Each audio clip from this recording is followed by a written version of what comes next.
बिस्मिल्लाहिर्रहमानिर्रहीम। अस्सलाम वालेकुम स्टूडेंट्स। आज हमने जो ऑर्गेनल डिस्कस करना है उसका नाम है गोल्जी अपरेटस।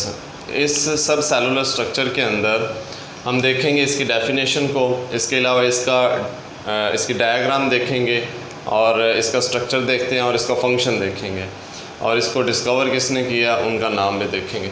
तो गोल्जी अपरेटस जो है उसकी डेफिनेशन ये है फ्लैटेंड सैक।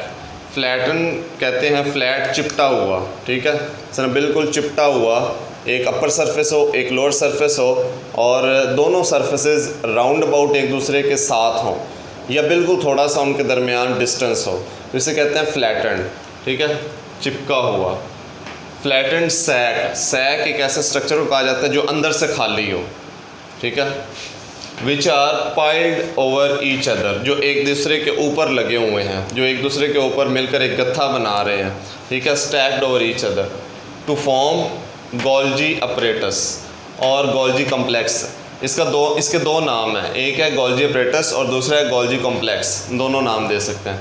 अब ये देखें, अगर आप डायग्राम देखें तो ये सेंटर में न्यूक्लियस है, ये प्लाज्मा मेम्ब्रेन है और न्यूक्लियस और प्लाज्मा मेम्ब्रेन के दरमियान में साइटोप्लाज्म है। साइटोप्लाज्म के अंदर ये देखें, ये है रफ एंडोप्लाज्मिक रेटिक्यूलम, इसे RER में शो कर देता हूँ, और ये है गोल्जी अपरेटस, जो ब्लैक कलर में फ्लैटेंड सैक दिखाए गए, ये गोल्जी अपरेटस है, ठीक है। अब ये देखें, ये चिपटे हैं इस तरह एक दूसरे के साथ, इनकी ये देखें मेम्ब्रेन एक अपर सरफेस है एक लोअर सरफेस है, लेकिन ये दोनों मेम्ब्रेन एक दूसरे के साथ हैं तकरीबन। तो इस तरह चिपटे हुए स्ट्रक्चर को जो कि एक दूसरे के ऊपर मिल के एक गत्था बना देते हैं, तो इसे कहते हैं पाइल्ड ओवर ईच अदर, ठीक है। तो ये है गोल्जी अपरेटस और इसका दूसरा नाम है गोल्जी कॉम्प्लेक्स। अब इसे ये नाम क्यों दिया गया? क्योंकि जो साइंटिस्ट जिन्होंने इसे डिस्कवर किया था उनका नाम है कैमिलो गोल्जी, तो गोल्जी के नाम से इनको नाम दिया गया गोल्जी अपरेटस, इस स्ट्रक्चर को गोल्जी अपरेटस का नाम दिया गया। नेक्स्ट एक यहाँ पर पॉइंट समझने वाला है कि आपने पढ़ा होगा ये दो तरह के लेंस होते हैं, एक है कॉन्वेक्स लेंस और दूसरा है कॉनकेव लेंस। ये वाला जो लेंस है जिसकी आउटर सरफेस इस तरह की होती है, या यूँ समझ लें कि जिसके किनारे बारीक होते हैं और सेंटर से वो मोटा होता है, थिक होता है, इसे कॉन्वेक्स लेंस कहा जाता है।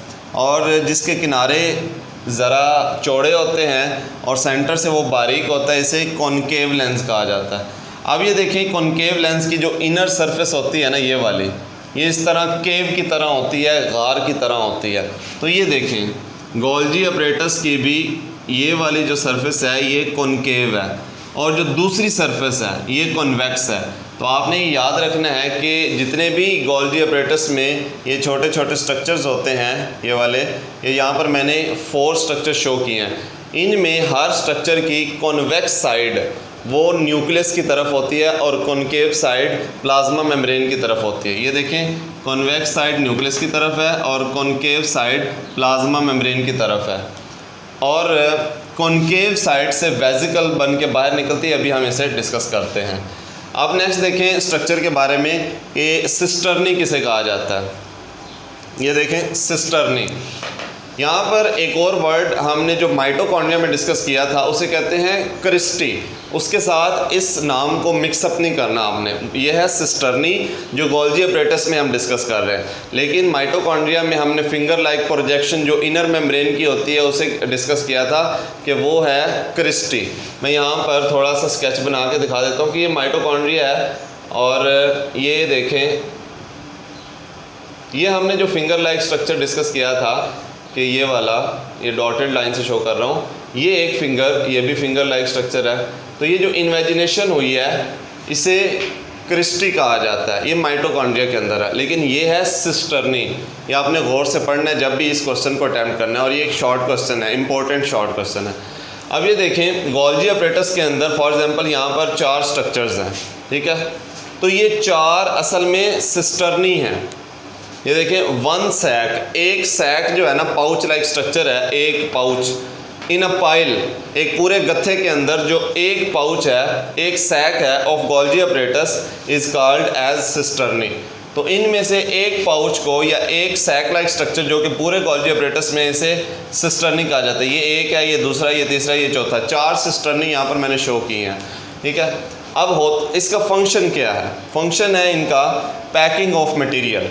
जो भी चीज़ बनती है उसको पैक करके सेल से बाहर भेजा जाता है। बहुत सारे सेल्स ऐसे होते हैं जिन्होंने अपनी सेक्रेशन रिलीज़ करनी होती है, जैसे कि हमारे स्टमक के अंदर जो गैस्ट्रिक जूस है वो रिलीज़ होता है प्रोटीन की डाइजेशन के लिए, और उनको पैदा करने वाले जो सेल्स हैं, ज़ाहिर बात है वो उनकी सेक्रेशन है, तो उस सेक्रेशन को वो सेल से प्रोड्यूस होता है, तो सेक्रेशन को रिलीज़ करने से पहले उसे पैक किया जाता है। तो ये देखें, हम ये पढ़ चुके हैं कि राइबोसोम जो कि रफ एंडोप्लाज्मिक रेटिकुलम के ऊपर होते हैं, इन राइबोसोम पे प्रोटीन तैयार होती है। अब अगर इस प्रोटीन ने किसी भी और जगह पे जाना है, सेल की किसी और साइट पे जाना है, यहाँ पर जाना है या यहाँ पर, या सेल से बाहर जाना है, तो ये पहले पैक होगी फिर जाएगी।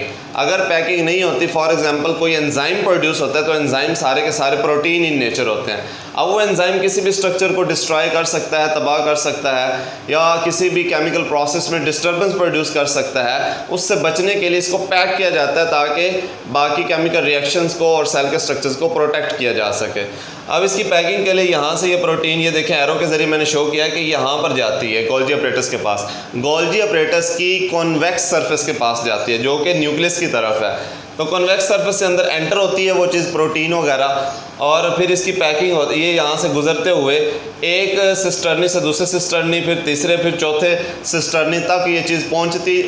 इसकी मॉडिफिकेशन होती है या कोई चेंजिंग करनी है तो वो भी होती है, और पैकिंग भी होती है।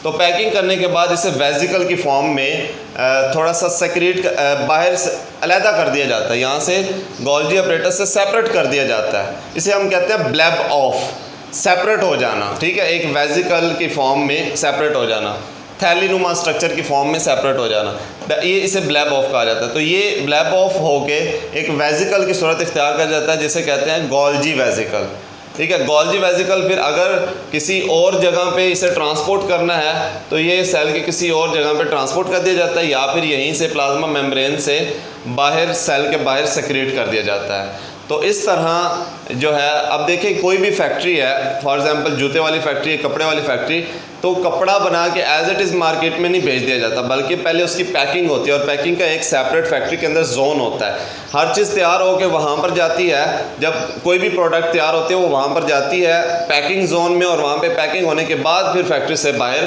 ट्रांसपोर्ट की जाती है। आज के लिए इतना ही काफ़ी, बाकी इंशाल्लाह नेक्स्ट टाइम। अल्लाह हाफिज़।